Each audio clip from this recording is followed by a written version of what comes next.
Hi everybody, this is Daniel Gray. I am the Trailer Park Prophet, broadcasting live from beautiful downtown Crested Butte on Blog Talk Radio. This is Sunday on Monday. I'm so glad to be back, and thanks a lot for being here. It's another beautiful day in Crestone, Colorado. It is sunny. We still have a lot of snow on the ground. We got down to 3 below last night, and it was a little chilly, Willie. I went out late last night with Bailey Barker for a little bit, and it was definitely not comfortable. Definitely too cold for the Prophet to be ramming around downtown Crestone last night. All right, it's December 6th already, Monday. A lot of people are back to work. The engine of enterprise is now turning again. The holidays are in our rear view mirror, and we have 2014 to look forward to. And I have a strong suspicion that 2014 is going to be a memorable year for a lot of people in the history of mankind. And that's all I want to say about that. But I've been thinking a lot about the future of this world and Israel and the Middle East and this president and our economy and country and our social fabric and all the things that put together a society. And I'm a little worried.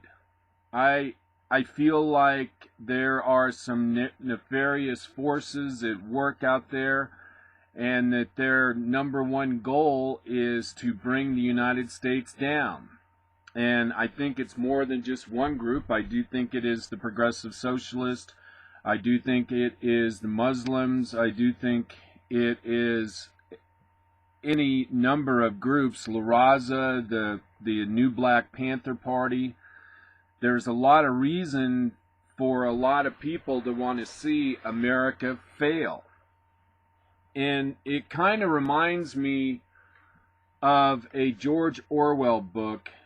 The title, I think, is Ode to Catalina. And it's a story about the Spanish Civil War. And it reminds me a lot about what's going on in America right now. There are a lot of nefarious forces that are fighting our republic and our constitution and our capitalist rule of law form of life, basically. And they're competing interests, just like it was during the Spanish Civil War, where you had the several varieties of socialist warring parties, and you had the communist, and you had the Stalinist. Was it the Stalinist? Yeah, the Stalinist. But there were something like 10 groups on each side of the Spanish Civil War. And I think this was back during the 1930s, if my memory serves me correct. 1940s maybe. Probably 1930s, maybe 1920s. And George Orwell, of course, was writing about that. And he was there as some sort of correspondent / I can't remember now really what his role was. But he was documenting this war. And it reminds me a lot about America right now. And you have all these various organizations that are trying to feast on the body politic that is the United States of America. And they have their own motivations, their own reasons, their own ideology, and yet they all share the same goal of destroying America and everything that America entails. And that's why I constantly bring up the progressive socialists being in bed with the Muslims. And I try to do that in a way that you can get your mind around it, because even today I have a hard time getting my mind around it. Not that I don't find it believable, I do, but it's just so outlandish to imagine that the Muslims are in bed with the progressive socialists to destroy America. I mean, that's a lot of food for thought to digest for anybody. And you can't help but be a little bit bulimic about it and regurgitate it back up and then have to force it back down. Because it sounds like a real whopper to suggest that the progressive socialists are in bed with radical Islam. But it's clear that they have. It's clear that they are together. The enemy of my enemy is my friend. And I know sometimes you guys have a hard time getting your mind around that. And I know some of you get it because I read your information on my Facebook page. I understand that some of you get it. But you still sometimes need to be reminded. I need to be reminded. And I need to be reminded to bring it up in other social circles, whether it's around the campfire or on the hiking trail or on Facebook. Wherever the public square is, I know I have to bring up these kind of issues, and particularly the progressive socialists are in bed with Islam. Same thing with pedophilia and progressive socialist. On its face, that just sounds outrageous. But we've brought to you story after story after story where progressive socialist liberals feel like our society needs to revisit pedophilia. And we talked about the psychologists and the psychiatrists that say that we ought to reconsider what pedophilia is. So this kind of stuff is out there. But it just seems absolutely mind-boggling. It's hard for some people, including myself, to get my mind around it. And it took years of reading and consternation to come to these conclusions that I'm bringing to you today. And I don't think they're any revelation. I'm sure there's lots of people out there that have come up to that same revelation. But regardless of the messenger, the message is rather startling. And if people don't wake up, it could be rather tragic as well. And that's why I invite each and every one of you to think for yourselves. Do your own research. Listen to both sides of the political spectrum. I think that's key. I think that's important. I mean, my job here as a Trailer Park Prophet, as a citizen journalist, is to report to you the news that I feel is important and that you need to know, and to involve myself from time to time in remedial education, because I know there's a lot of this political stuff you guys don't know about. And I feel like that's part of my job as a citizen journalist is providing information that you didn't get in school or you won't hear on the lamestream media. And also you're not going to hear a lot of what we talk about here on the Trailer Park Prophet. You don't hear this kind of stuff. And I like to think I have some insight, like we all do. And hopefully I'm able to compare and contrast stories that are making the news of the day and make it interesting and informative to you and worthy of your valuable time, your precious, valuable time. And I have to tell you, I feel good about myself. Over the weekend, I actually visited some other talk shows on Blog Talk Radio. And it was kind of a daring thing to do because I was concerned maybe I would start listening to some of these guys and girls and recognize that I'm not meeting the bar. Maybe I don't have the right stuff. And I listened to this one organization for the longest time. And I want to share with you some of the stuff that they talked about. And because not only do I feel like, and compared to the people I listened to over the weekend, that maybe I do have some talent, maybe some marketable talent if I'm really lucky. But these guys I was listening to this weekend, they were called the Blitzkrieg. And they call themselves the Blitzkrieg Broadcast. And again, I found them on Blog Talk Radio. And I listened to him for about 2 hours because I was interested. I was really interested. And what these guys are about is they're German and they consider themselves Aryan, which means they come from Greek stock. At least that's what my research suggests. But Aryans are also, I believe, related to Arabs, but I stand to be corrected by that. I think there's some connection, and maybe there's some dispute as to whether or not there is that connection between Aryans and Arabs. At any rate, this website, the Blitzkrieg, they're German, they're Aryan, and they feel like the Jew has been out to destroy humanity. Straight up. These guys believe that the Jew is on the planet to destroy humanity.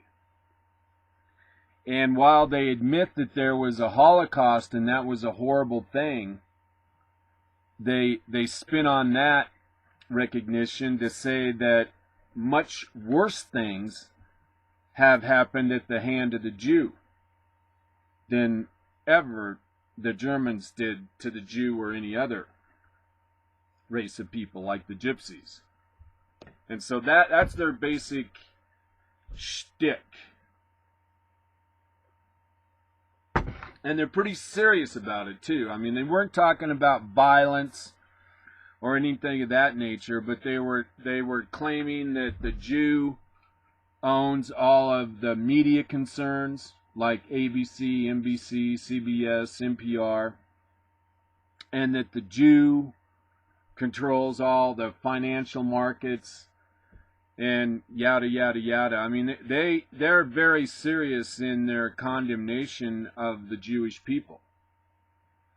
And I imagine if I listened longer, or if I went to their other blogs, they had their own blogs and websites and other connections, and they had a group or a network of organizations, and they talked about 3 or 4 guys that were involved with all these networks, but it sounded like me that there wasn't a lot of really serious involvement, because this one kid who this other one was interviewing was going to college, so I ascertained that these kids are college age. I'm a regular detective sometimes, and they really didn't have a lot of depth. There was a lot of you-knows and us, ers, whatevers. I mean, they were obviously your typical college kids. You could tell by their speech that they had a lot of filler, like the and the and you know, they had a lot of that going on. And they obviously had a hard time filling their time, because they had to bring back this guy that had to leave their network, the Blitzkrieg network, in order to take finals or something like that. But what I found profound, I guess, is that there is a place on Blog Talk Radio and on the public square in general for this type of conversation. All right, you're listening to Daniel Gray. I am the Trailer Park Prophet, broadcasting live on Blog Talk Radio from beautiful downtown Crestone, Colorado. This is Sunday on Monday, and I'm talking about this discovery on Blog Talk Radio. And I have to say, Blog Talk Radio has a lot of stuff going on. You can go there and find practically anything, including music, and talk about dance and art, theater. You can find out about woo-woo-y issues, you know, like religion and healing and homeopathic kinds of stuff, and all kinds of talk. I was also listening to this black liberal woman yesterday, and she was kind of an interesting lady. Again, she was on Blog Talk Radio, and she was a preacher, and she was basically preaching on Blog Talk Radio. It was pretty interesting. I really enjoyed her voice and her cadence and inflection. She was really interesting. I like listening to preachers because you learn a lot about how to deliver the spoken word and make it in a way that it's interesting and holds the attention of your audience. It's a real art. And I noticed that these kids that I was listening to, these Blitzkrieg kids that hated Jews, that they weren't really gifted as far as being able to speak fluently and not have a lot of those filler words, and that you could tell that they were really grasping for words. And then for a while it was kind of comical. They had 3 of these Blitzkrieg guys on, and they were trying to do the interview, and it was really comical because there was a lot of dead space. And I was thinking to myself, God, I do 2-hour monologues all by myself, and these guys can't even fill up 10 minutes with 3 of them. So that really made me feel good. At any rate, I would suggest that you go to Blog Talk Radio, check out the Blitzkrieg, and see what they're all about. They're interesting. But what I really found sort of profound is that these Blitzkrieg guys never mentioned Islam. They never, they were talking about all the woe in the world and that everything that is wrong was somehow created by the Jew or affected negatively by the Jew. But in 2 hours, I didn't hear these Blitzkrieg guys say a thing about Islam and how Islam is trying to take over our culture, because that was one of their big sort of issues, is that what's going on now in the world is that the Jew and other ethnic cultures are trying to commit genocide on the white race. No kidding. And they're really serious. And basically they're stating that it's the Jew, the black man, the Latino, and I think that's basically it. That they're basically those minority groups are trying to wipe out the white person. That's what they were saying over and over and over again. And they're dead serious. And they're talking about how they need to save their race, to save their culture, and people need to only reproduce within the Aryan race because they're, well, I mean, they didn't say this, but you got to think that they must consider themselves, these Blitzkrieg kids, as superior. Just like Hitler, I would think.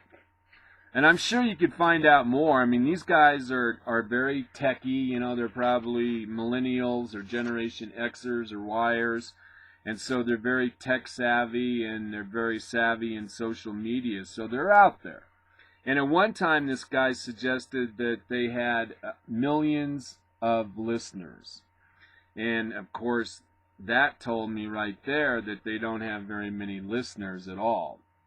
Because if they were actually getting millions of listeners off a blog, someone would find out about it, and they'd want to hire them and pay them to do what they're doing. Because I don't think these kids are getting paid to do what they do. But I just thought it was curious that they would say they had millions of listeners, because Rush Limbaugh, he is the 800-pound gorilla. Now, he is the only guy on the radio or internet that has millions of listeners. And I believe Rush has around 5 to 6 million listeners. And in the listening world, in the radio world, 6 million people is huge.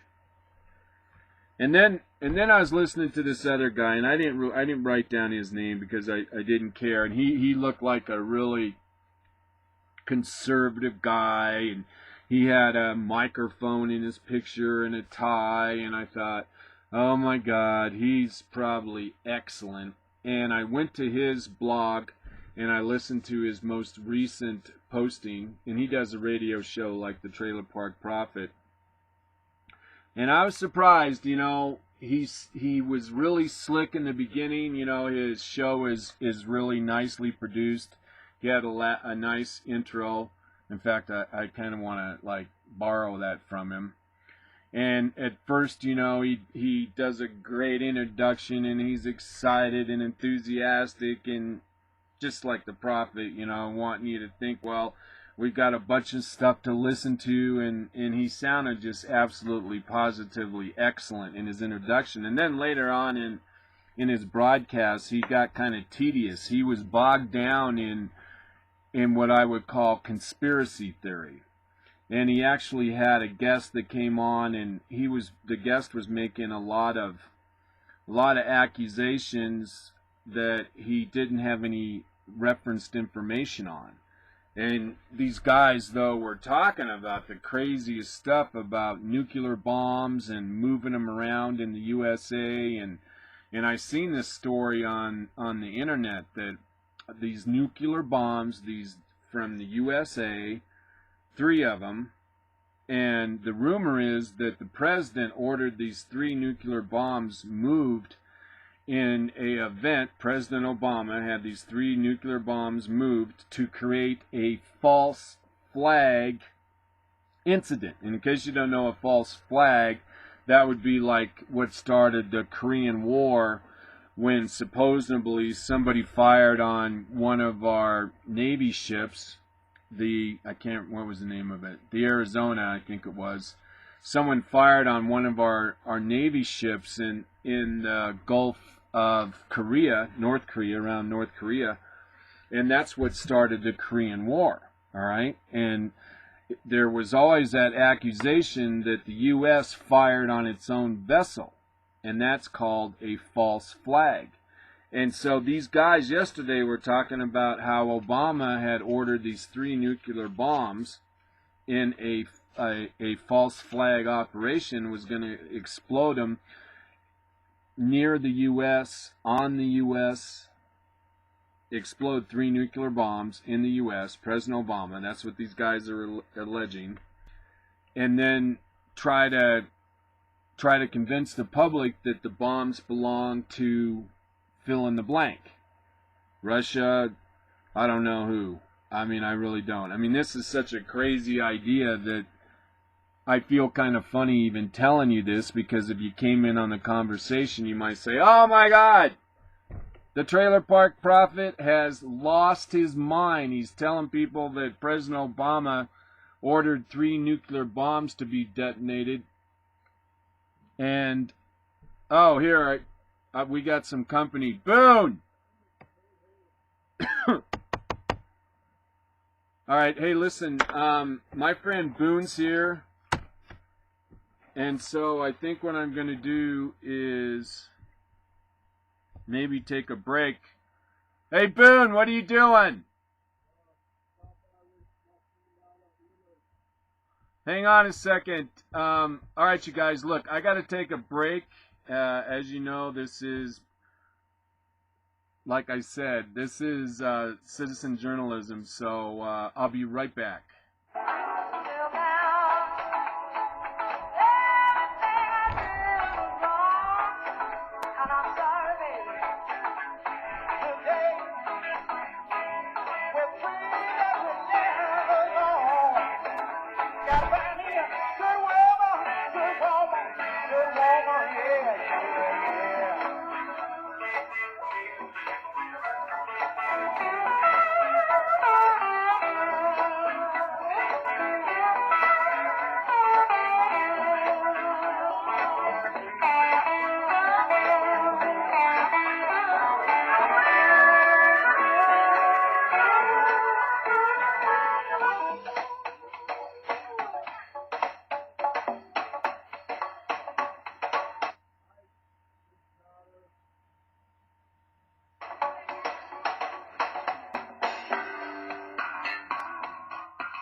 tell you again.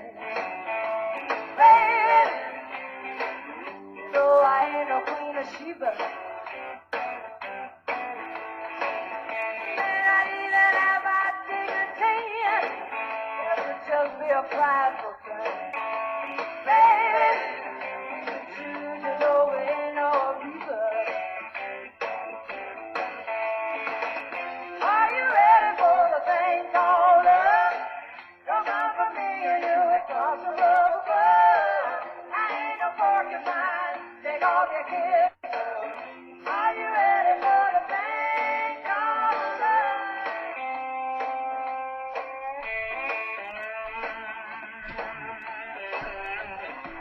I ain't no man, carved out of stone. So you better clean up your reputation. Baby, honey, you ain't no Prince Charming. We can live and feel like some kind of peaceful situation. Baby, oh honey, that cry of love is so loud. Are you ready for the thing called love? Don't come for me and you, it comes from up above. I ain't no porcupine, take off your kid, girl. Are you ready for the thing called love?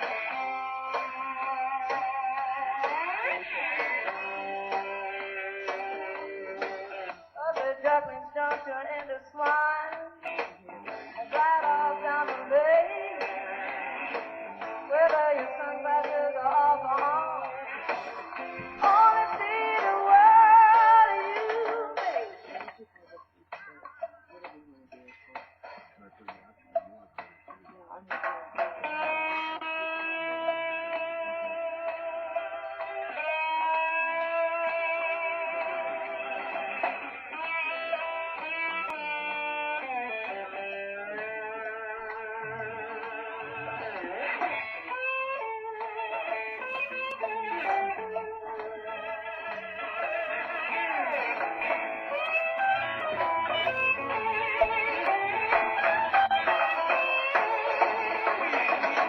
Are you ready for the thing called love?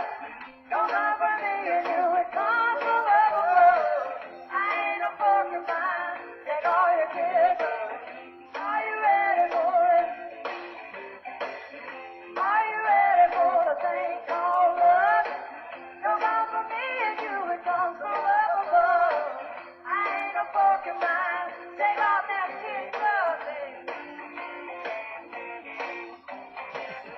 Are you ready for love, baby? Ooh, yeah. Well, I'm ready for love.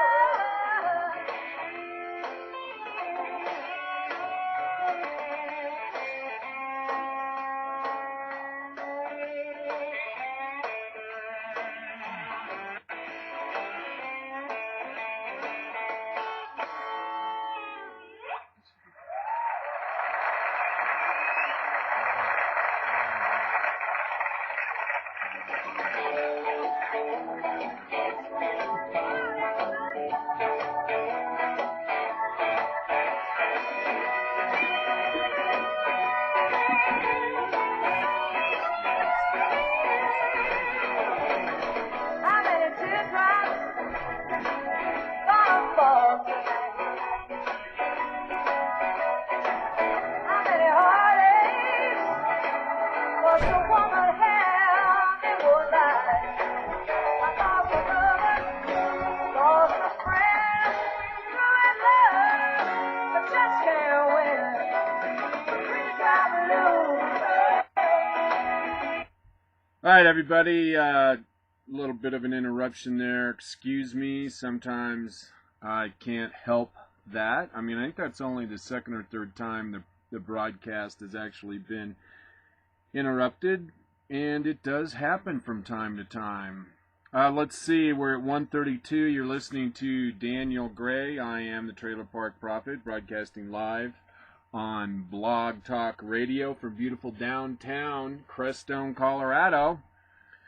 This is Sunday on Monday, I had a nice weekend. Did you have a nice weekend? It was really relaxed and sort of kicked back. All right, let's see. We were talking about what I was listening to on Blog Talk Radio, and I was talking about these guys and these, I don't know what you want to call them. Maybe they're some imaginations of some individuals that may be telling the truth. I have a hard time believing it, that President Obama would actually order 3 nuclear bombs to go off in a false flag sort of event. And the reason I bring it up isn't to spread rumors. It's only that it's something that's out there. And people that talk about such things are, in a way, scaring society.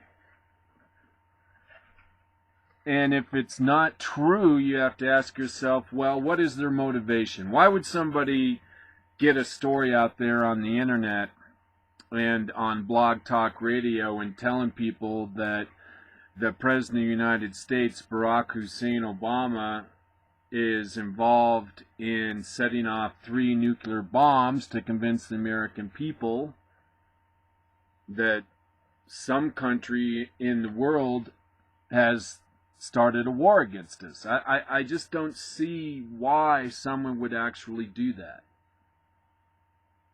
I don't see what they gain from that, unless it's some kind of a hoax, or you want to scare people, or maybe they heard it from what they thought was a reliable source.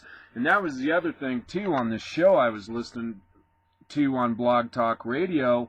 These guys didn't give a lot of details, and they were real mysterious about their sources. And they said, well, we can't tell you who our sources are because that would put their lives in danger.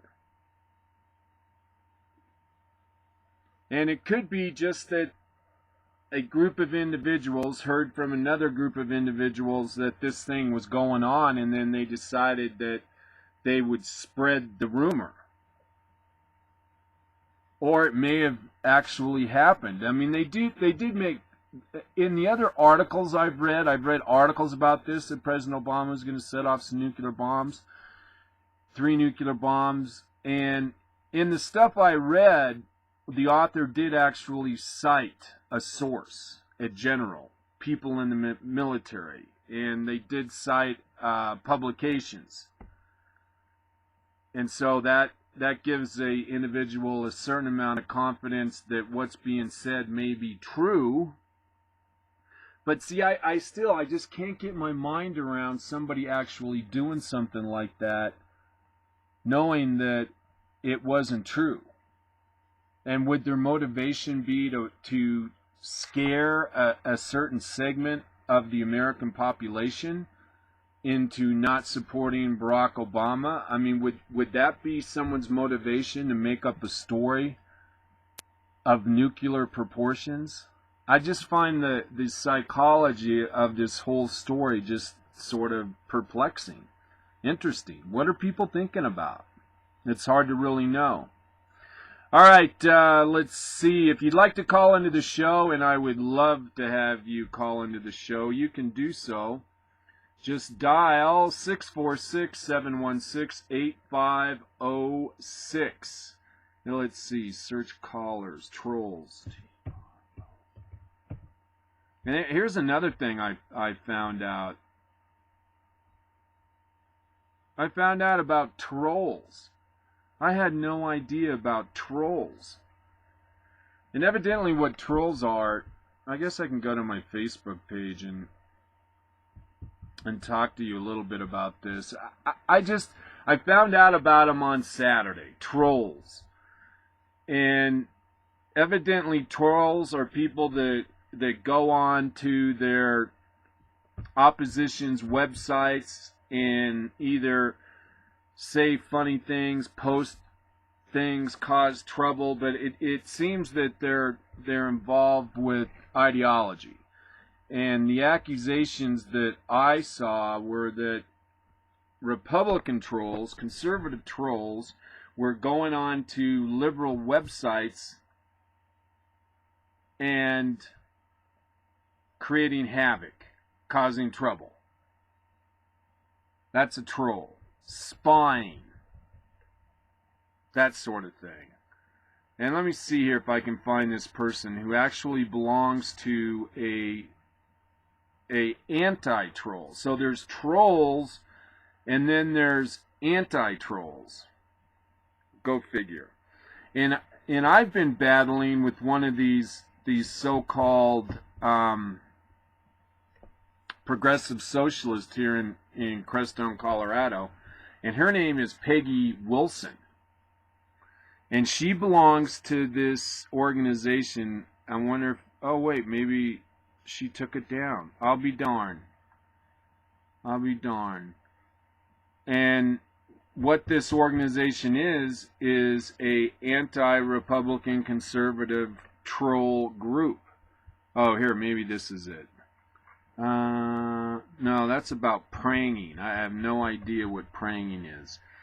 And you know what? I'm looking to see if she does actually have this troll group on there anymore, because you're going to find them to be rather interesting. And I have a funny feeling that maybe she took it down, because it was listed number 2 on her groups, and now I don't even see it. Now I'm scrolling through probably 50 groups that this progressive socialist belongs to, and I can't find. She belongs to Occupy SLC Street Theater, Occupy SLC discussion forums. So she's very much a far right individual politically, and I don't see it. Darn. I wanted to talk about this. All right, well, at any rate, it's an organization of trolls. Well, no, an organization of anti-trolls. But, I mean, they do the same thing. I have this problem on some of these discussion groups that I'm on, where people who are the progressive socialists, they follow me around and they attack me. They're visceral, they use name-calling, they question my sanity, my intelligence, my motives, and they attack. And in my mind, that's being a troll. If not, I told this one woman that was going after me so viciously, I told her that she was a cyber bully, because she wasn't bringing anything to the discussion. She was just merely attacking me. And I thought we were talking about some very heartfelt things. All right, let's see. Where am I? A little discombobulated after my visit, but it's always nice to get company. Okay, I gotta warn you about this story because it's out there. You're gonna hear this story over and over and over and over and over and over again. And I want to warn you now that this is something that you're gonna hear a lot. And I know this. Why? Because I'm the Trailer Park Prophet, and I was looking into my plastic crystal ball, and this is what I saw. I saw the future, and this is one of the, how should I put it? I guess it's going to be one of the attacks on the Republican Party. And I found this from Jim Hightower, who, of course, is a syndicated journalist or commentator. I guess he's not a journalist. He's an opinion writer. He's a radical progressive socialist. Jim Hightower. He was a congressman from Texas. And he's talking about a story that he found in the Washington Post politics section. And it's just another drumbeat on the Koch brothers. And the headline is, Koch-backed political coalition designed to shield donors raised $100 million in 2012. And this story goes on and on and on and on and on and on about how terrible the Koch brothers are and how they're trying to hide money and who they got the money from. Basically, the point of the story is that the Koch brothers have a network of organizations, 501c nonprofit, tax-deductible organizations that take money from various individuals, primarily the article suggests wealthy people, and then they buy advertising or produce advertising in favor of one candidate or one cause or another. And the rub and the point of this article and Jim Hightower's commentary is that the donors to these 501c organizations are shielded from the public ever knowing who they are. The donors to these Koch brother connected organizations, they don't have to reveal their names. And this is true of a lot of organizations out there, nonprofit 501c organizations that are progressive organizations.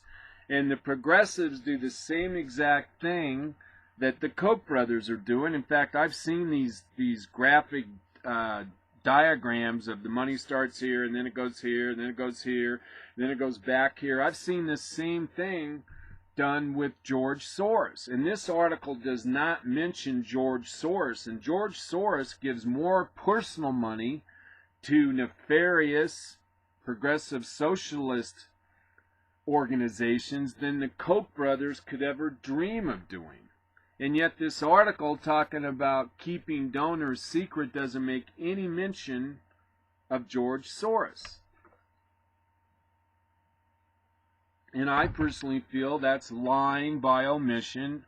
And the other thing that Jim Hightower knows damn good and well, and is lying by omission, is that this issue of shielding donors to political action groups was an issue that was decided back in the 60s, and it had to do with shielding the donors to the NCAAP.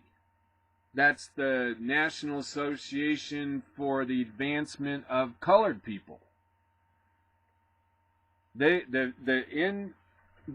NC, God, I got to write this down. I don't know why I'm having a hard time with this. The NCAAP.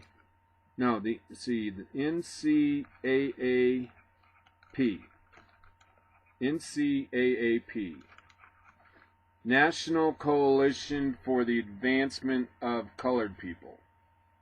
I don't think that's it. I'm screwing up. But you know the organization I'm talking about. And they're an organization that was started, I believe, back in the 30s, maybe 40s. At any rate, they were started back at least in the 50s. And they were organized to help black people. And it was started by a group of wealthy white people. And they were getting money from donors, a lot of them were white, to actually set up this organization to help black people. And the people like Jim Hightower and the Democrats, they wanted to know who the donors were so that they could terrorize these individuals for giving money to the NCAAP. All right? That's why they had to have this law, and that's why the law went all the way to the Supreme Court. And the Supreme Court said that organizations, political organizations, could in fact keep their donor list shielded from the public because of the retribution that the NCAAP people got from people like Jim Hightower and the Democratic Party. I mean, the irony, the hypocrisy is like hip deep here.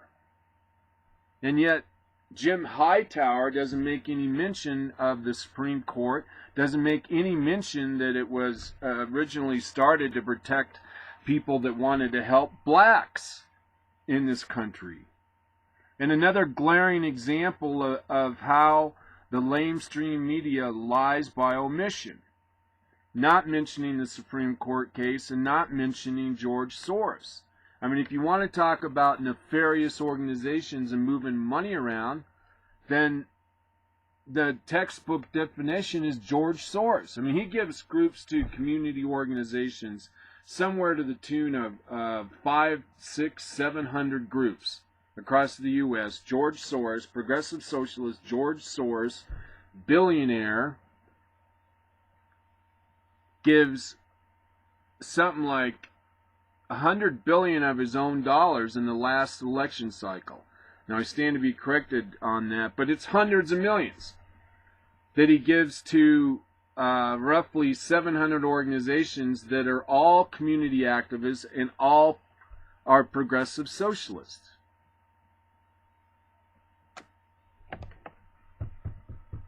And it's just maddening.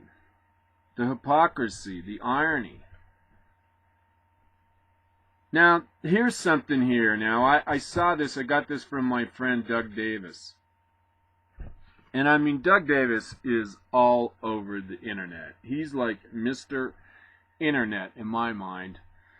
And he found a quote from Bill Clinton. And I even called him on that. I said, really? Bubba said that? President Bill Clinton said this? And Doug Davis assures me that this is an actual quote from Bill Clinton and that there's a lot more. And the quote goes like this, quote from Bill Clinton: "The purpose of government is to rein in the rights of the people." I mean, WTF? Isn't that what people write? Are you kidding me?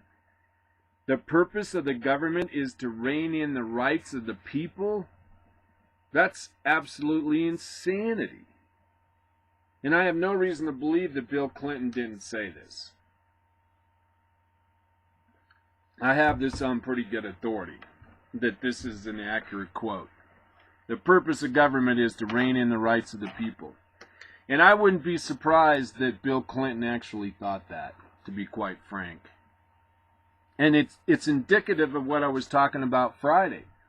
How the various administrations treat the staff around the White House. Well, the Democrats are pricks. According to the Secret Service, Jimmy Carter, Clinton, and Obama are pricks to the staff around the White House.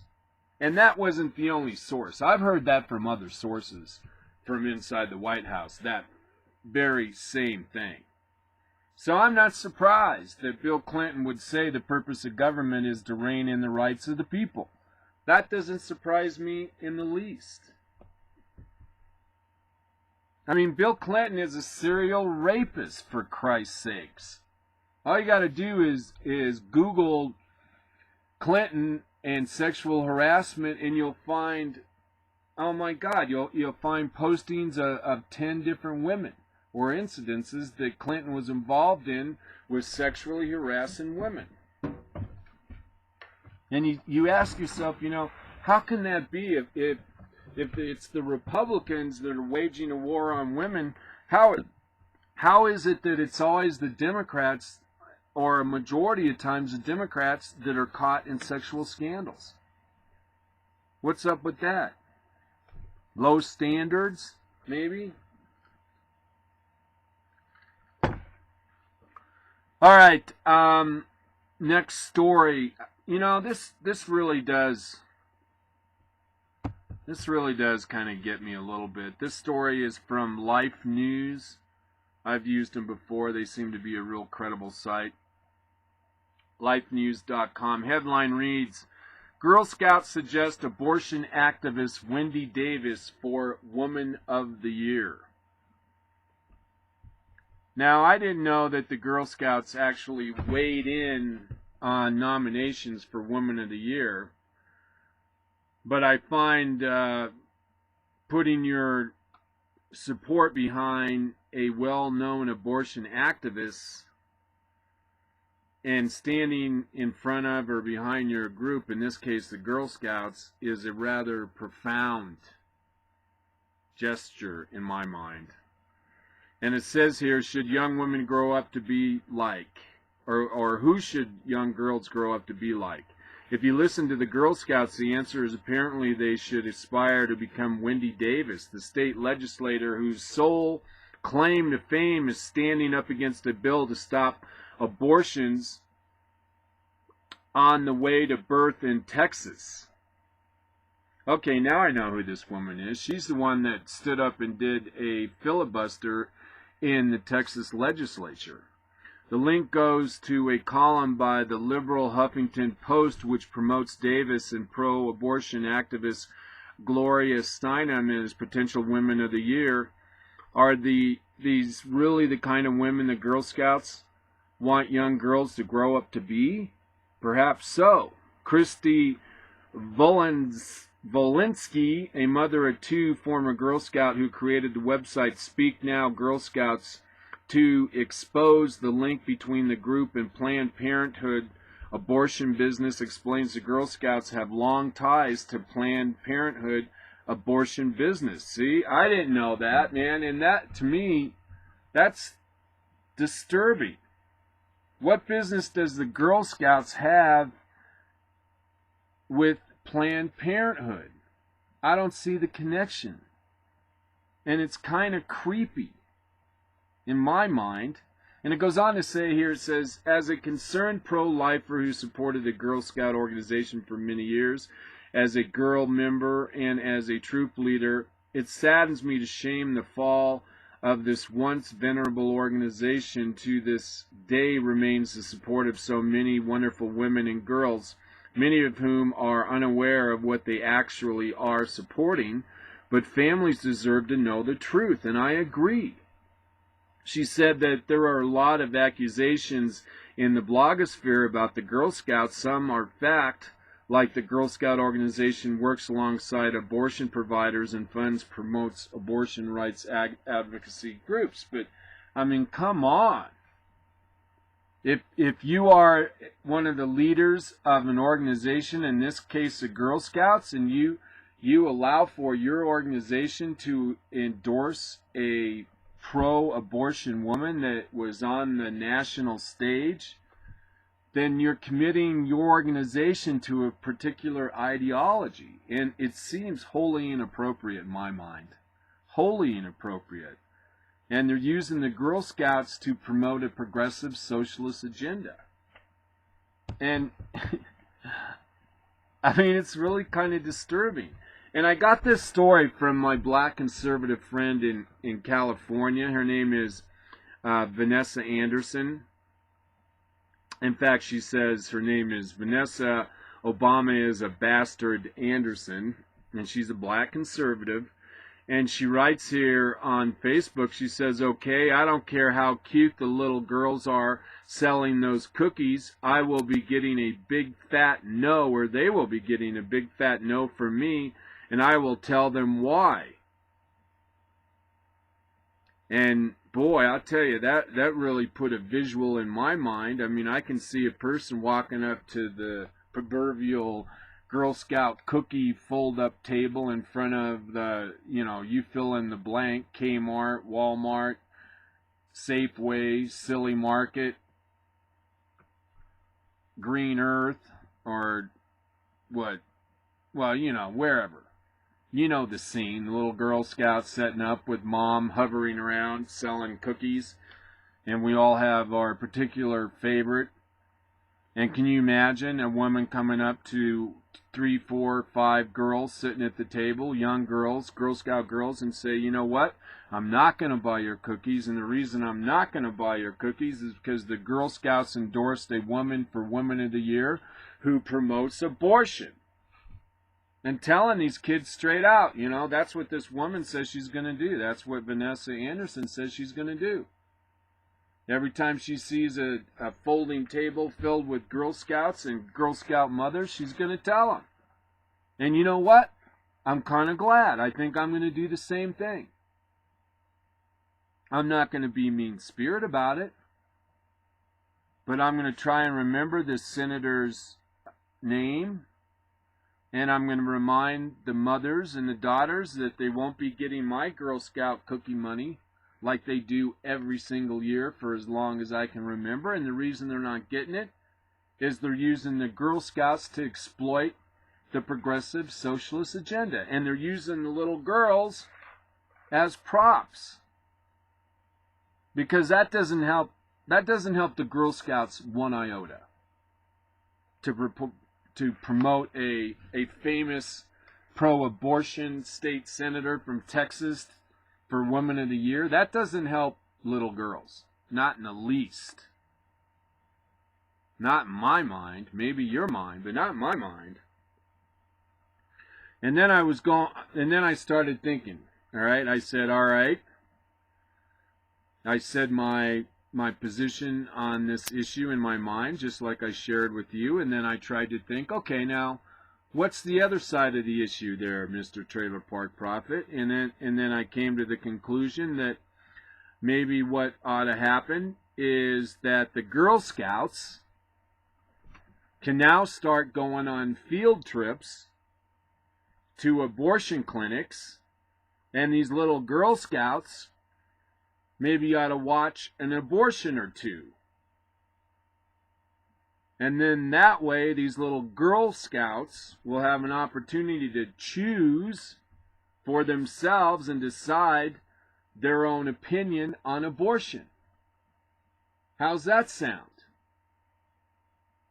How about we start having little Girl Scout field trips to abortion clinics and let them see for themselves firsthand exactly what an abortion entails? And then point out to the little girls, well, we want you to know your organization supports a woman who is an adamant supporter of abortion, and she happens to be a state senator in Texas.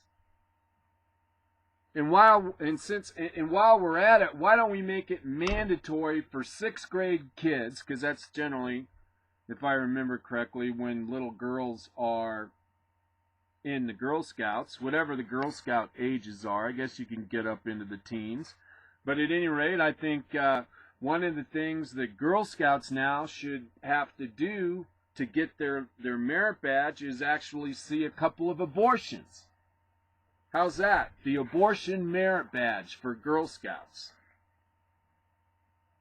I mean, let's get right down into it. Let's talk about what's real. You want these kids to be pro-abortion? Then make them see an abortion. What the hell's wrong with that? If abortions are such great things, then let's see more of them. Let's get them on YouTube. Let's make every single public school kid see an abortion. Let's make that mandatory.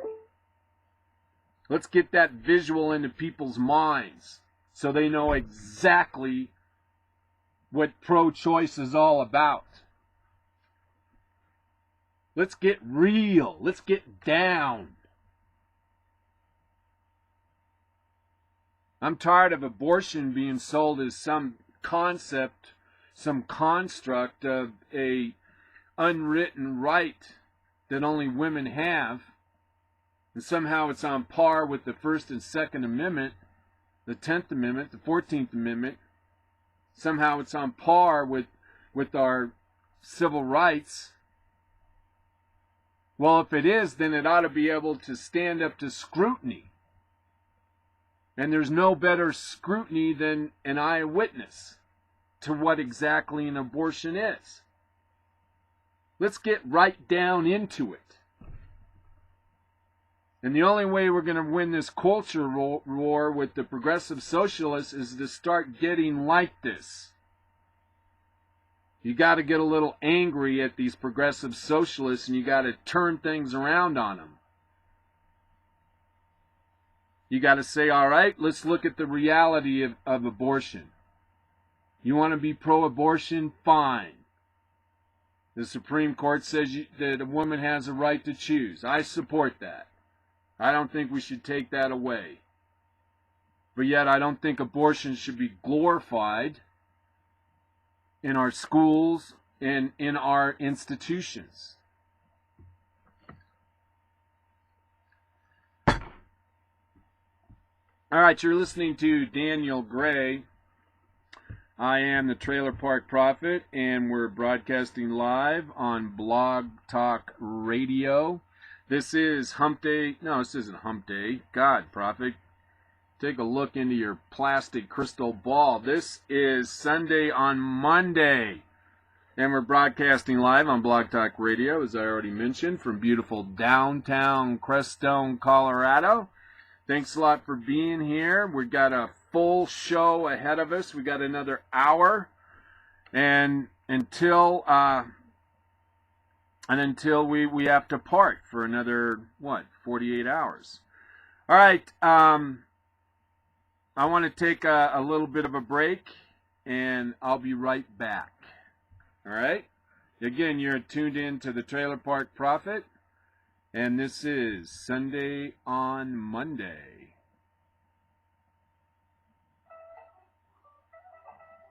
Hi, everybody. This is the Trailer Park Prophet, Daniel Gray, coming at you live from Crestone, Colorado.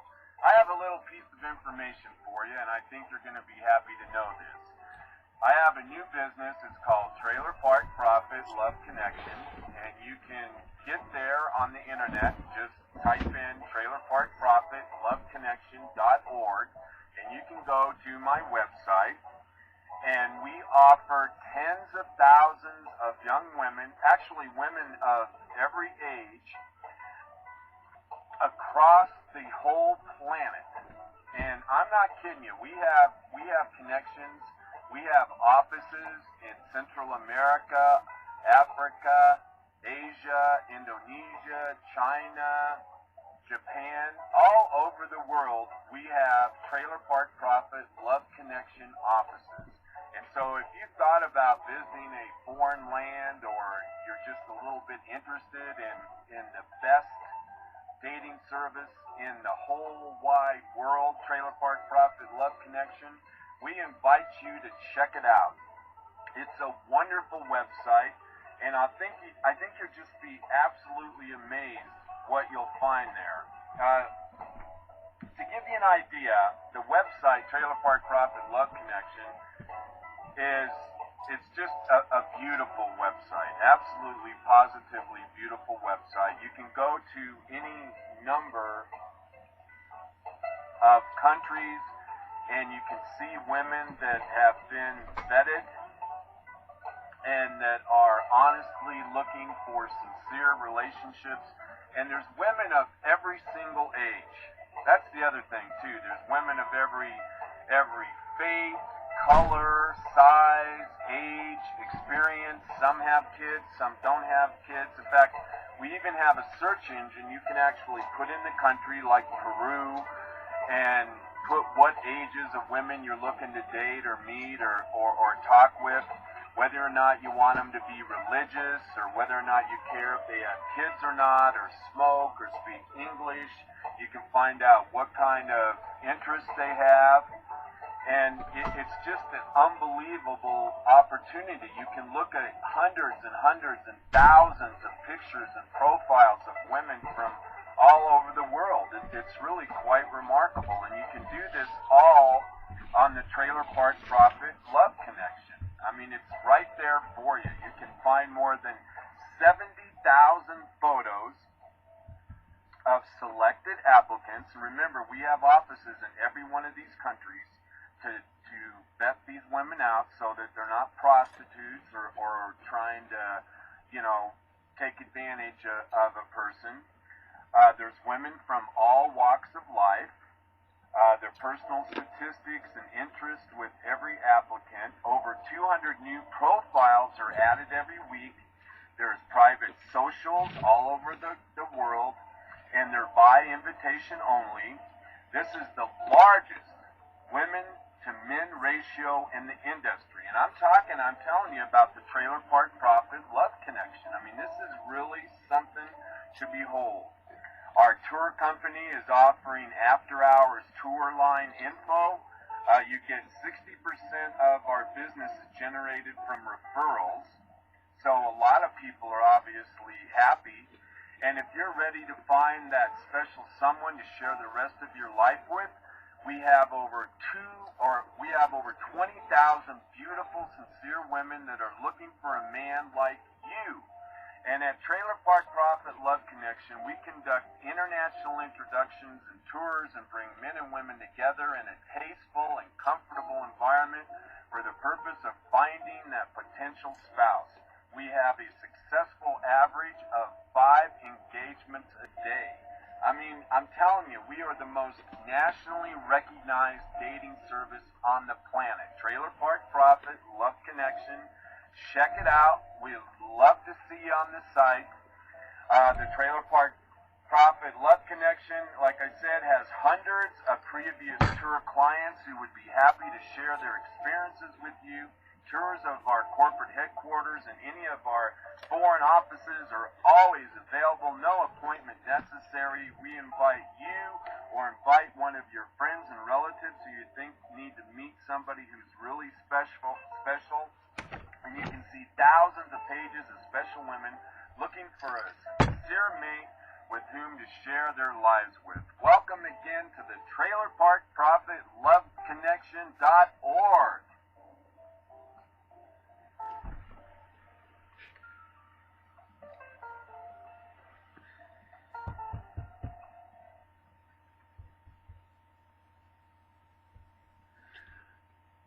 All right, I'm back. Thanks a lot. Do check out the Trailer Park Profit Love Connection. The old prophet needs to try and make some dineros. All right, hey, look, if you want to call into the show, please do. That number is 646-716-8506. I don't see any callers up. So if you thought about calling, just do it. 646-716-8506. Again, thank you very much for being here. This is the Trailer Park Prophet. Yada, yada, yada. Next story, big news from CNN, broke it first.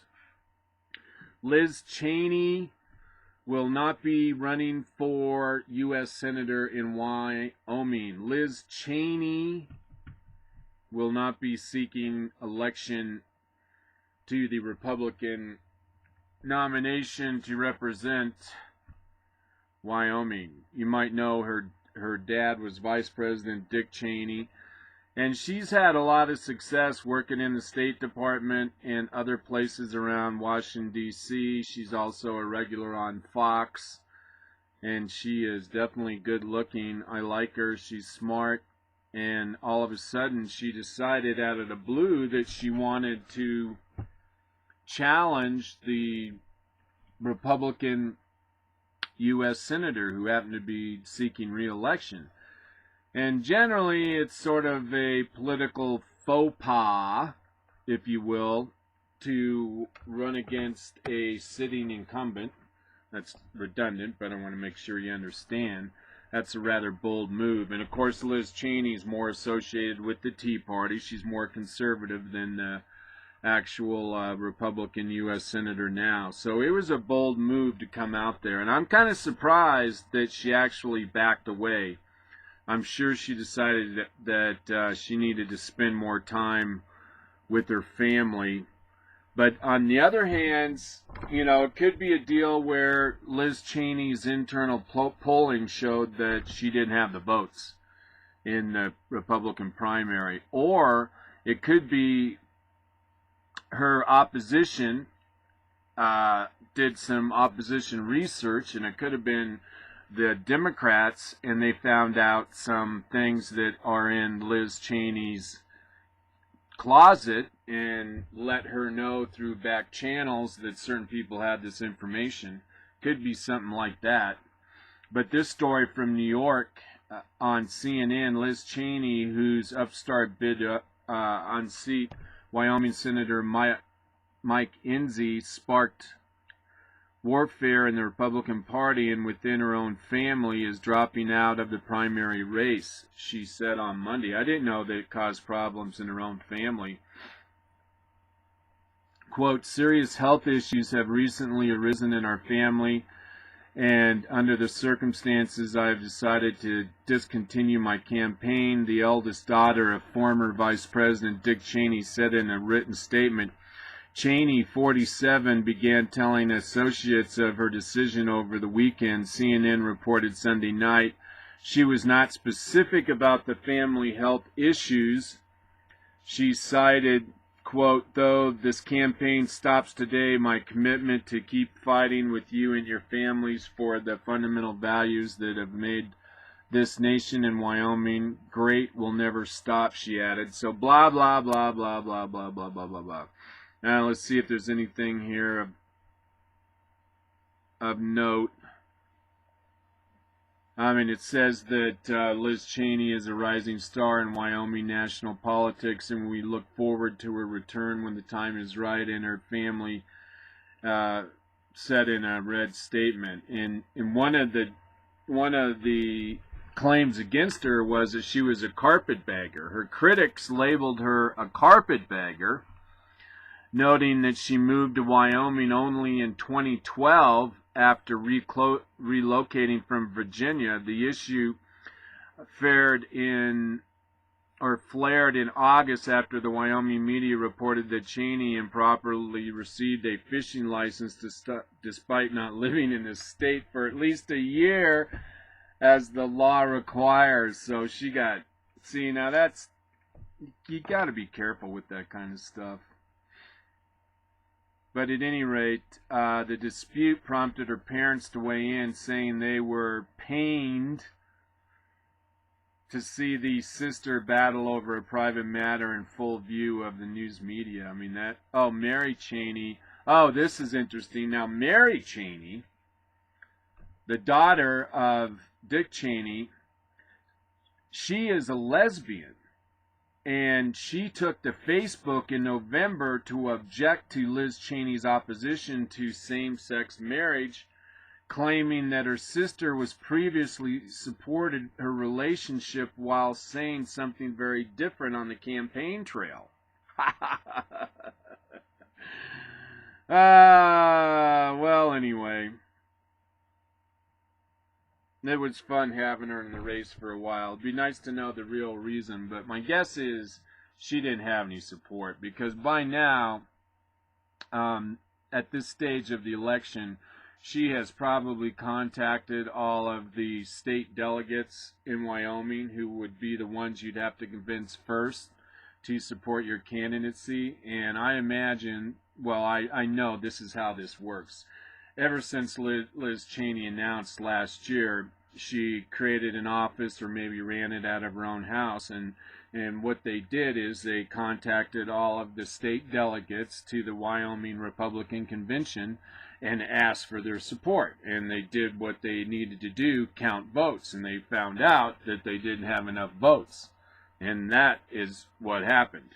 Unless someone found a skeleton in a closet, that's most likely what happened. She contacted all the state delegates, and she just didn't have the support. See, and that's why,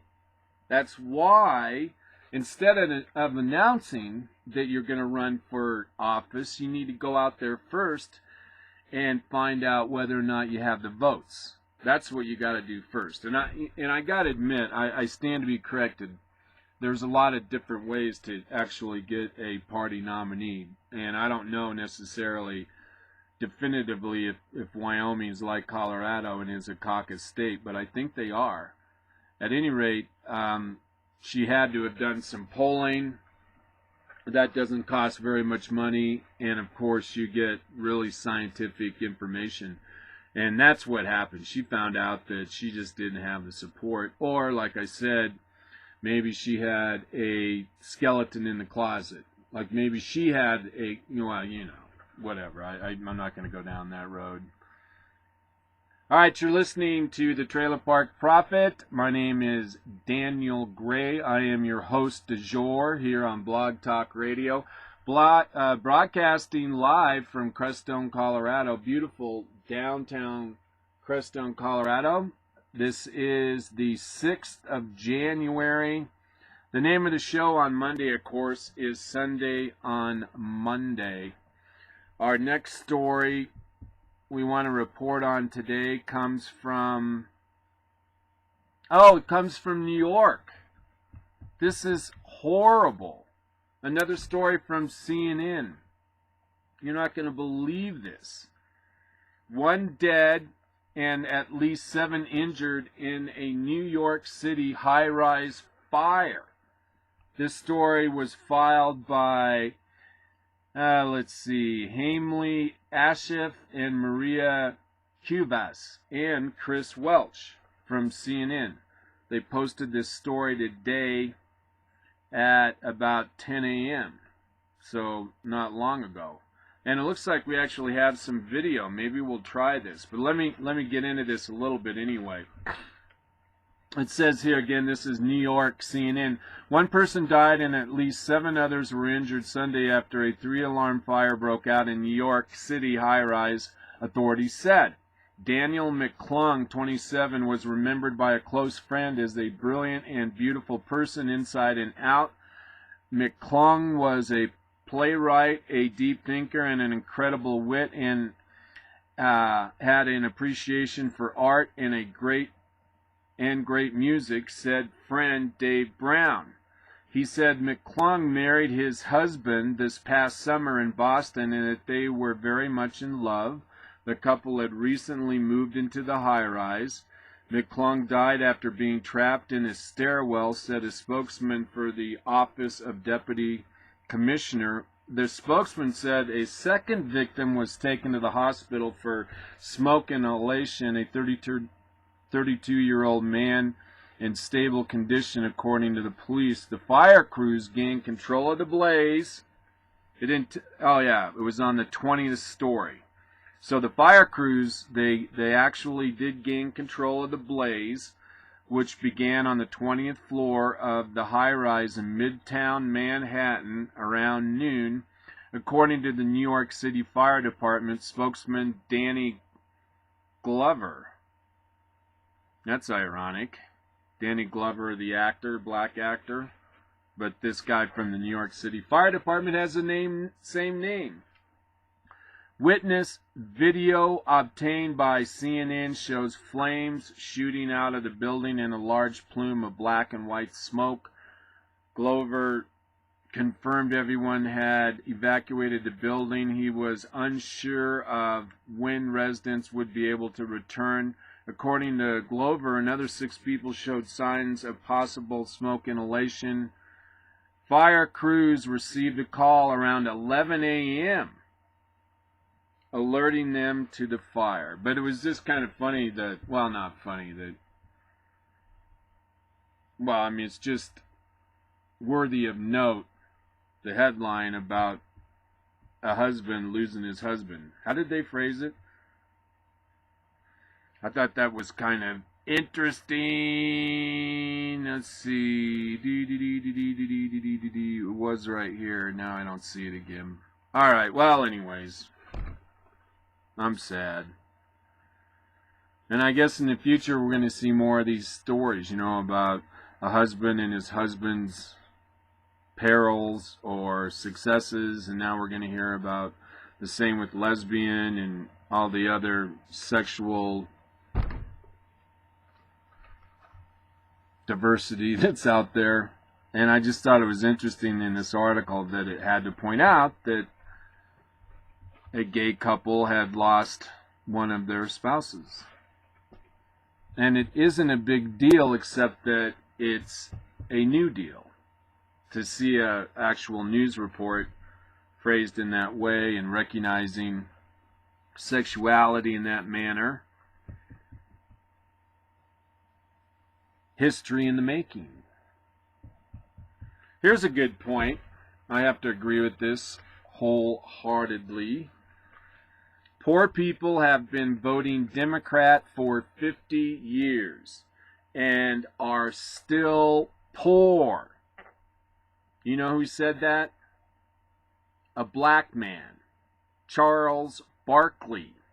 Happens to be a sportscaster and ex-NBA standout. The round of rebound. Charles Barkley says poor people have been voting Democrat for 50 years and are still poor.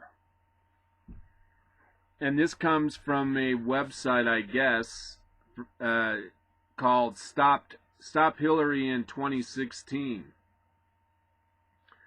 And let's see if there's any. Oh my God, someone used the N word. I can't believe it.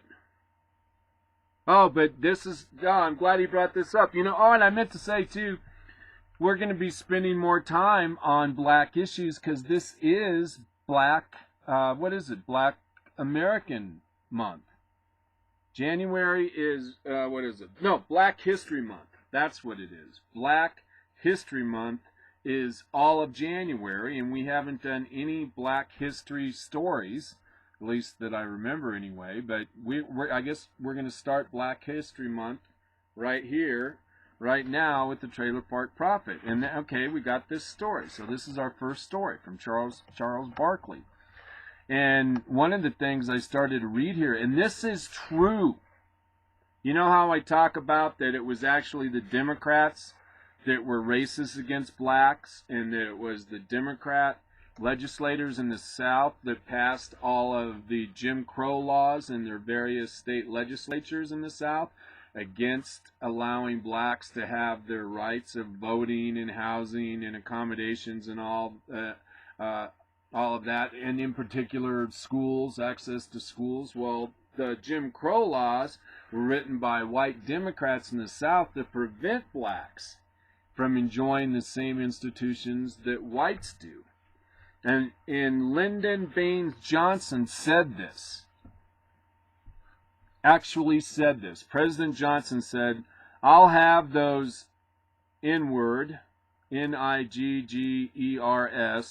voting for Democrats for the next 50 years. He actually did say that. And what he was talking about was all of the social welfare programs that were initiated under Johnson. I'm trying to think which ones those were. I think maybe that's when they started Medicaid and aid to dependent children, and you know, there's so many various organizations. But it was during the Johnson administration that they created the bulk of the social welfare programs, and he actually said this. President Johnson had actually said this, that the government, or that he said, I'll have those Niggers voting for the Democrats for the next 50 years. He actually said that. And I guess why I bring this up is because if Johnson felt that way, you know damn good and well other Democrats felt that way too back in the 60s. They understood how to build a base to win elections. And it was using the government to buy votes. And the old famous adage is, when congressmen realize they can use the taxpayers' money to buy votes, it's over. And that is where we find ourselves today. The politicians understand they can use our money to buy votes to get elected.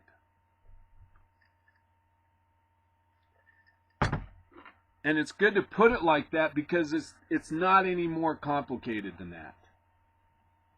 None whatsoever. These people that make their way to Congress have the best job that they'll ever have in their whole life, being a congressman, being a senator. You got to remember that. Basically, they're made into royalty. They get a lifetime retirement for just serving 2 years in Congress. And the more years they serve, the bigger their retirement. They get free health care for the rest of their lives. They get expense accounts. They get offices. They get staff. They get free advertisement. They get free franking, which is basically literature they send out to their constituents. It's like being a made man in the mafia. It's exactly like being a made man in the mafia. And they care more about maintaining that lifestyle than they do in doing the right thing for the people. That's the basic premise, or the basic motivation for most of those people in Congress. That's why you got a term limits. You got to clean out all of the metabolic waste and bring in new people. We would be better served if we just randomly pick people out of the phone book or off whatever list that had everybody on it. We'd be better served by picking our U.S. congressmen and U.S. senators randomly than the way we do it today. That's how bad things are got. And that's because these people become career politicians. And again, their motivation to stay in power outweighs their motivation to do the right thing.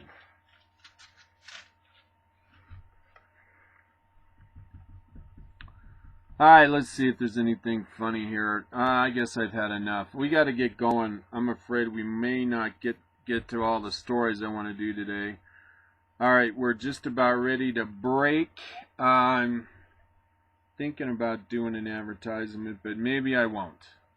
Oh no, well, no, let's just move on. Let me do a station ID. This is Daniel Gray. I am the Trailer Park Prophet. We're broadcasting live on Blog Talk Radio from beautiful downtown Crestone, Colorado. Thanks a lot for being here. We're going to move kind of fast here. We only have another half hour left, and I actually had some company in the middle of the show, so I had to play some Bonnie Raitt for you. Let's see here. This story comes from Death Wish 2014. On today, gone tomorrow. And evidently, this is a list of people that this website will take book on that people consider are going to die in the next year.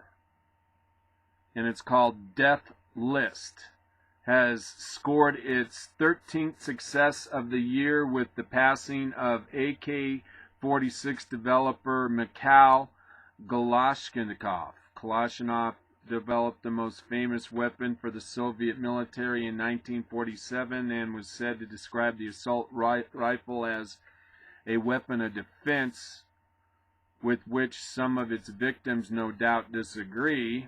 Kalashnikov was 94 and has been in and out of hospital throughout the year. He was making his first appearance on Death Wish, jumping right into number 3 spot. And so these people gamble on this. And I'm trying to see, okay, here's some of the names. Wilco Johnson. He's 67. He's a rock and roll guitarist. Now, people are betting money, and the Death Wish is the bookie, and they're betting on who's going to die. And then number 2 on the list is Billy Graham, evangelist. He's 96. Eli Wallach, actor. I have no idea who that is. Sam Simon, 59, co-creator of The Simpsons. Zsa Zsa Gabor is now 97. Wow. Remember, she was on Green Acres is a place to be. Farm living is a life for me. Anyways, she's on the Death Wish. This is, I mean, what do you think about this? Is this beyond the pale? Is this over the top? Let's see, we got Gal Whitlam, former Australian PM. He's 98. Chapman Pincher, journalist, investigator. Louise Rayner, 104. Louise Rayner, she's still alive, 104. I mean, that's, I guess and they have odds. I mean, obviously, Louise Rayner is a lot higher on the list so far because she's 104. So it's just like a horse race or betting on a game, and I wonder if they actually spot points and handicap and stuff. Oh my God, handicap. So if somebody got injured and became handicapped, then that would be a handicapped handicap.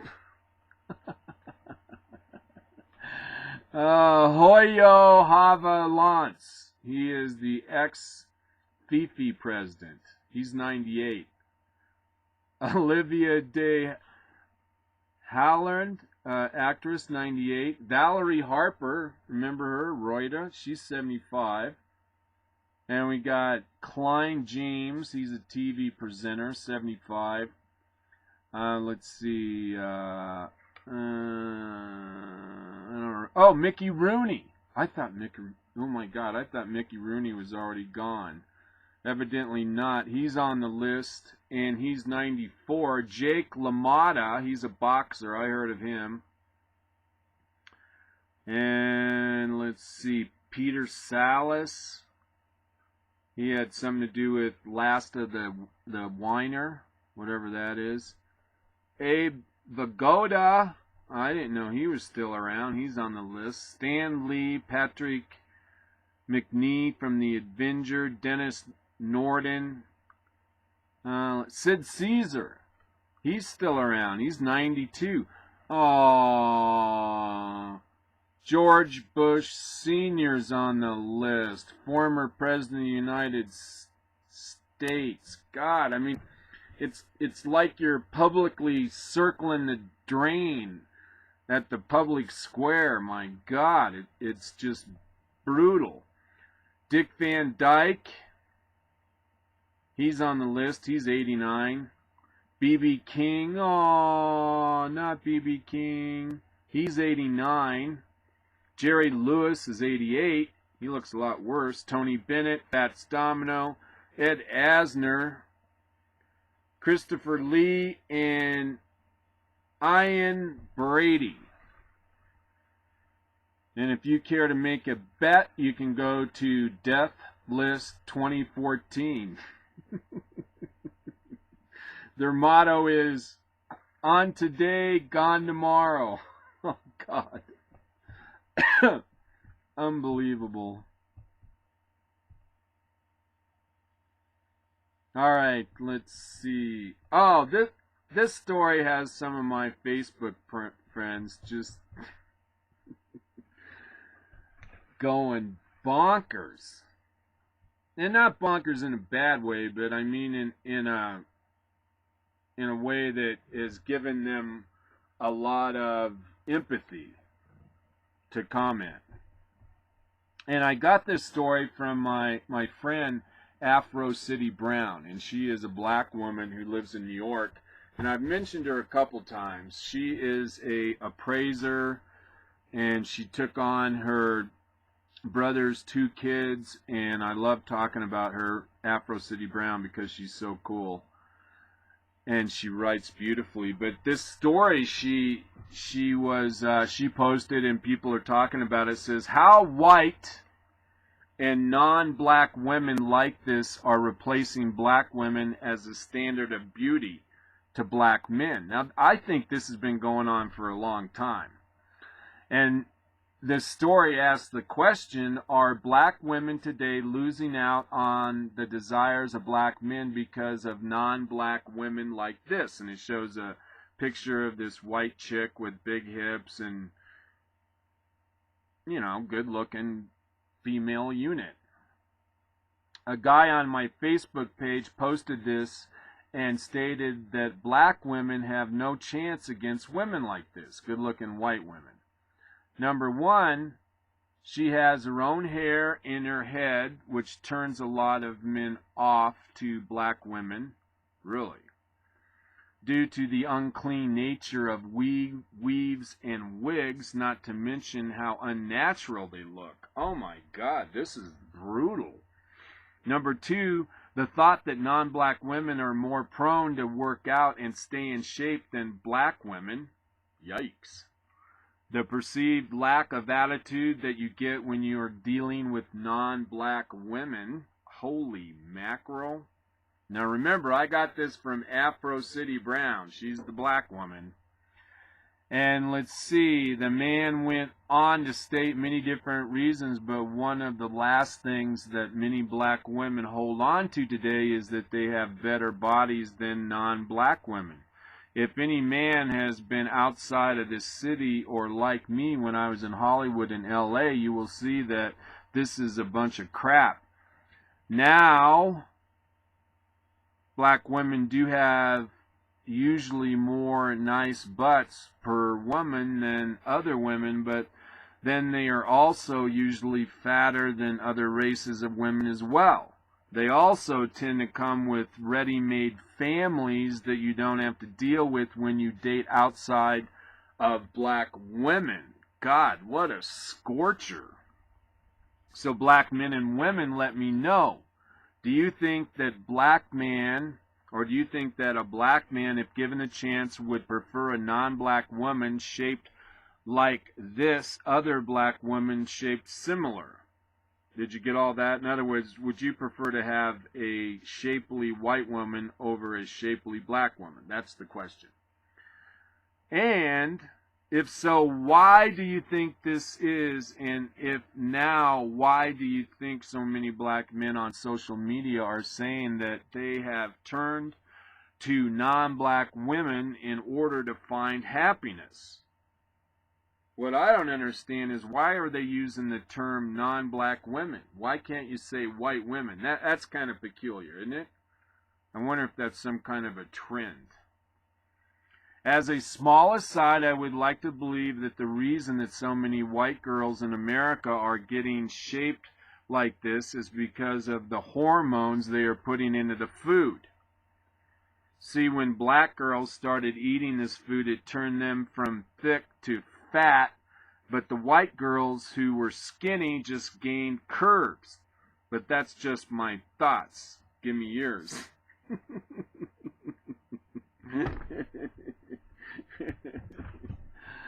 You know, I have no idea what to say about this article, and if you would like to look at it yourself, and there's some companion stories here that go into every intimate detail if you so desire, but this website is Your World, My Views, and you can find it on my Facebook page, Daniel Gray. I'm just speechless. I don't know what to say. I really don't. And remember, I got this from Afro City Brown, okay? All right?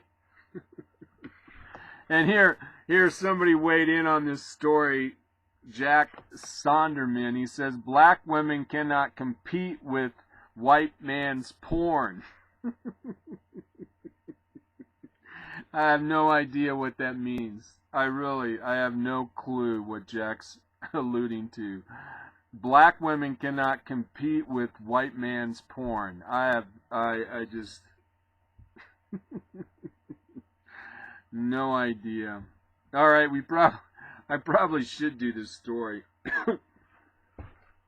All right, well, here's the story. I got it from AccuWeather, and I thought it'd be a really good story to do. And I guess I can go through it real quick. You know, I want to increase the dimensions of the show. So one of the things I want to be able to do for you is help you lead a safer, healthy life. And I brought this story from AccuWeather, and the headline is 5 Unexpected Ways Cold May Threaten Your Health.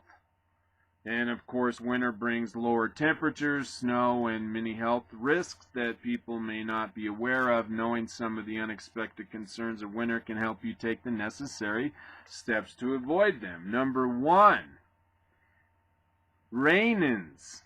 is a disorder marked by a vasospasm or narrowing of the blood vessels in response to cold air that approximately 5% of the U.S. population suffers from, according to the National Heart, Lung, and Blood Institute. This is serious stuff, my fellow lovers of liberty. A vasospasm causes blood flow to reduce to the fingers and toes and occasionally to areas like the nose, ears, and lips. During an attack, little or no blood flows to the affected body parts, according to the NHLBI. Quote, when I'm having an attack, my fingers and sometimes toes will start to feel numb and lose color. Esme Arts, Raynard sufferers said they'll turn white and or gray and either feel tingly or totally numb. So that's one of the signs. That's number one. And it has a full line description. I'm just giving you the headlines. And if you think that maybe your immune system is weakened, maybe you've gotten older, maybe you've changed to a colder locale, you might want to go check this article out or just take notes. And here's number two. It's called a Christmas coronary. According to the study by the International Journal of Cardiology about variation in cardiovascular events, winter months lead to more deaths by acute myocardial infarction or AMI or heart attack and stroke. A study conducted by the European Society of Cardiology revealed that AMI increased by 7% for each 10 degrees Celsius. See? That's huge. 7% for every 10 degrees. You need to be aware. There are multiple reasons for this seasonal pattern of increased cardiovascular disease, CVD, and AMI mortality in winter, we covered that. Let's go on to number three. In other words, that's how, people get out there and start shoveling snow in the cold, like it shows a picture here of some, elderly fellow. We don't know how sturdy he is. He doesn't look really sturdy. He doesn't have on gloves, his shoes, I don't know. But, this guy could be strong as an ox for all we know. But the point being is that if your respiratory system is compromised. You know that in your heart, in your mind. And so if you go outside, you need to remember that your immune system and your ability to protect yourself from the cold has been diminished. And you need to keep that in mind. And number three is trench foot. I didn't know this. Trench foot occurs when people have wet and cold feet for many hours or days. According to John Chappell, senior technical specialist at the Canadian Centre for Occupational Health and Safety, quote, he goes, it got its name, obviously, from soldiers in World War I when they were stuck in the trenches and their feet would be wet all the time. The common symptoms of trench foot are reddening of the skin, numbness, tingling, pain, and swelling, according to the National Institute of Occupational Safety. And it says not only that, but trench foot can actually lead to gangrene because your circulation is damaged. So number three is scary. All right, now number four, and again, in case you just turned in, we're talking about 5 different elements of cold that can cause a person a lot of harm. And number 4 is called chilblains, are the painful inflammation of small blood vessels in your skin that occur in response to sudden warming after cold exposure, according to the Mayo Clinic. According to the CCCOHS, symptoms include redness, swelling, tingling, pain. The damage is permanent, and the redness and itching will return with additional exposure. According to this organization. So that's scary. You got to keep your skin away from the cold, or at least don't let it get below freezing. Seasonal affective disorder. Now this sounds kind of mental. People may experience seasonal depression or seasonality as the shorter and colder days of winter approach. Quote, at the extreme along the continuum of seasonality is full-blown winter seasonal affective disorder, or SAD. I didn't know that. Seasonal affective disorder, SAD. A syndrome improving recurrent depressive episodes during the fall and winter months, with periods of remission in the spring and summer. Oh my God, they have remission. Kelly Rohan, who is actually a PhD professor of psychology at the University of Vermont, said the most commonly reported symptoms of SAD include significant fatigue, loss of interest in activities, sleeping more than usual, craving and eating more starches and sweets, and gaining at least 5% of body weight, according to the American Psychological Association. So cold can cause depression. You come up with the old term of cabin fever.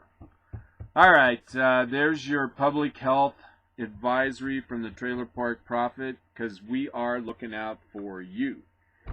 Again, this is Daniel Gray. I am the Trailer Park Prophet, and we're broadcasting live on Blog Talk Radio from beautiful downtown Crestone, Colorado. And this is Sunday on Monday. And here, this could easily be the story of the day, but I saved it to later on in the program. And this has to do with the recent release of an attorney who was found guilty of aiding the Blind Sheikh. And the Blind Sheikh was involved in the 1996 bombing of the Twin Towers. And she was convicted. I'm trying to get this story to post. Civil rights lawyer convicted of aiding infamous terrorist, the Blind Sheikh, has been released from a Texas prison early on the grounds that she is dying and has only 18 months to live due to stage 4 breast cancer, and critics are pointing out the request was honored because the government backed it. The government backed it. I wonder, see, does that mean Obama? It goes on to say the 74-year-old Lynn Stewart is her name, was released from the Federal Medical Center, Carswell, in Fort Worth, Texas on Tuesday. She arrived in New York a day later, according to the Associated Press. She has been sentenced to 10 years in 2005 for passing messages to the Sheikh Omar Abdel Raham, who was convicted of being behind the 1993 World Trade Center bombing. Sorry, I said 96. I stand corrected. So how was the determination made to let her go? The AP says the judge ordered her release, quote, after the prosecutors and the Federal Bureau of Prisons recommended she be set free because she has less than 18 months to live. We'll have to see if that's the case. But why would that make any difference? She still has another year on her sentence, if my math serves me correct. Why should she be let out? Why should she be afforded special privilege? And particularly in regards to what she did and who she was doing it with. In the current context of Mrs. Stewart's terminal and incurable medical condition, the Bureau of Prison believes compassionate release is appropriate at this time. A joint filing by the Bureau of Prisons and the U.S. Attorney's Office said, according to the New York Daily News. Well, what about the incurable medical condition of the people that got hurt in the 1993 bombing? I mean, that's the obvious detractor's point of view, but I mean, come on. Are other convicts afforded the same luxury as this attorney? That's the question. Is the law being implemented in a fair and righteous way? I mean, is there equal protection of the law and from the law? I mean, I guess that's really the question. Well, anyway, she's released, and, you know, as long as it's not the blind shake, I mean, that would be obviously a bigger story by a magnitude of 100. Oh, okay, here we go again. This story's from Freedom Outpost. We've used them before here on the Trailer Park Prophet. And we have another Muslim honor killing to report to you. This one in Michigan. Iranian Sajaz Nuzami savagely beat by Islamic husband. Family watches death online. I mean, what? And this was posted on January 4, and it says that, let's see, Sanzi Nezami was a beautiful, intelligent young woman with a bright future ahead of her. She was 27 years old and newly married to Nima Nurarzi, a Islamic man from Los Angeles. This tragic story broke on January 1st as the AP whitewashed the story. USA Today story read, "Woman tragic death leads nurses to bond with her family overseas." The title is correct, but the truth about what happened to the brilliant young woman who could speak 3 languages is much darker. She died at the hands of her Islamic husband in what most obviously call a honor killing. Why does the media ignore the atrocities of Islam? How many more women like Sanzaz Nizami will have to die at the hands of their husbands or other relatives before society recognizes the truth? Sadly, too many have died. American society is hopelessly brainwashed by the progressive media and the Obama administration into believing Islam is a religion of peace, a religion misunderstood and hijacked by radicals. And yet, this notion of honor killing is a tenet of Islam. This isn't outside the dictates of the Quran and Muhammad. That's what you need to understand. Honor killings are the law of Islam. And at any rate, it goes into this girl's career. She wanted to pursue an advanced degree in engineering from Michigan Technical University, but she never got that chance. Instead of getting the chance to pursue this dream, she was viciously and repeatedly beaten by her Islamic thug of a husband. They had only been in Michigan for a few weeks before she died. The circumstances of her quick marriage and horrifying death should shine light on the brutality of Islam. That brutality that's perpetrated on Islamic women, and they face it all over the world. Women become victims of these honor killings. Let's see here. At any rate, you know, this guy married her and then beat her to death. And it shows a picture of him, the Nima Nasrari, and it says here, her brain was so swollen and so damaged there was no longer any blood flow, explained Gail Bradley, who supervises nurses at the hospital. No one knew about Nuzami or Brantley. Ran her name through Google. Suddenly, the stranger who couldn't speak for herself came alive through a resume posted online. Isn't that amazing? That's how they identified her. After 24 hours, the hospital reached relatives in Iran and immediately traveled to the U.S. was impractical due to the visa requirements, so a laptop was set up so the family could see their daughter. Nazami on life support and talk to nurses and doctors over Yahoo Messenger. Can you imagine? I mean, this is just phenomenal. And really, it says here, it is truly amazing that the hospital was able to reach the Nazami family through a Google search. The horror of watching her die online would have to be the most heartbreaking sight to witness. This was the only way to reach her family, otherwise she would have died and no one would have known. Man, oh man, oh man, oh man. And, you know, what a heartbreak. Murder is also inflicted upon Muslim women by their husbands, fathers, and brothers. They practice this called honor killing. And here it is in the Quran. Alright? You think this isn't in the Quran? It's right here. Quran 4.34. Men are the maintainers of women because Allah has made some of them to excel others, and because they spend out of their property, the good women are therefore obedient, guarding the unseen as Allah has guarded, and as to those on whose part 90 seconds. they feel desertion, admonish them and leave them alone in the sleeping places and beat them.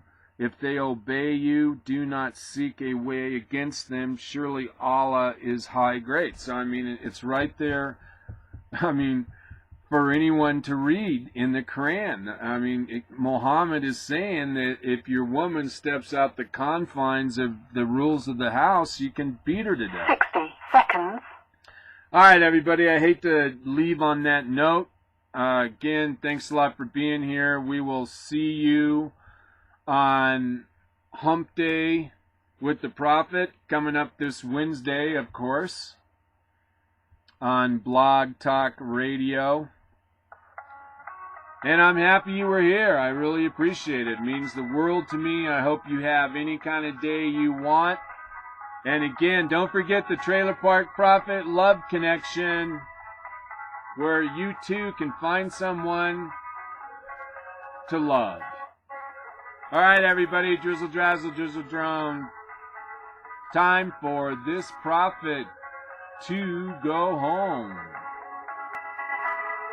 10 seconds.